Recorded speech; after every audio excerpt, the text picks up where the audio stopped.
សួស្តីបងប្អូនអរគ្នាចឹងថ្ងៃនេះយើងធ្វើលំហាត់ត្រៀមប្រឡងសិស្សពូកែទី6ថ្នាក់ខេត្តអញ្ចឹងយើងមើលទាំងអស់គ្នាគេមានលំហាត់ m កតាយ1/12បាទសង្ខេបណា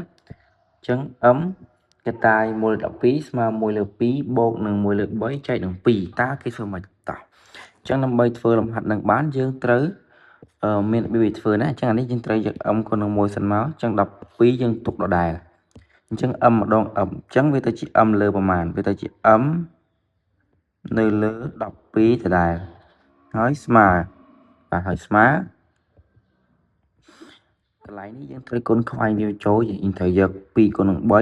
យក3គុណនឹង1យក2គុណនឹង1បាទ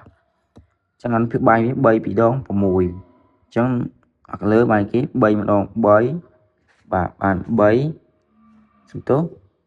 បាន3ម្ដង3បាទ3ម្ដង3បាន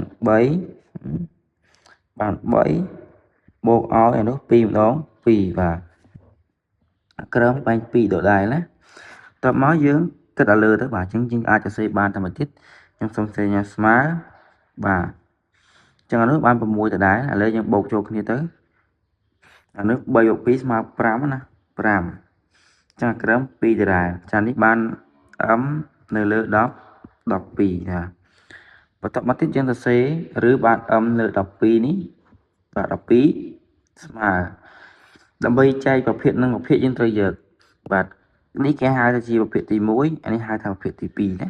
យើងត្រូវយកប្រភេទទី1គុណចម្រាស់ប្រភេទទី2ប៉ុន្តែដោយសារប្រភេទទី2ពីបាយវាកាលណាគេអត់សេស្មើនឹង1ណាអញ្ចឹងវាទៅជាប៉ុន្មានវាទៅជា5លើ6បាទ5ភាគ6ហ្នឹង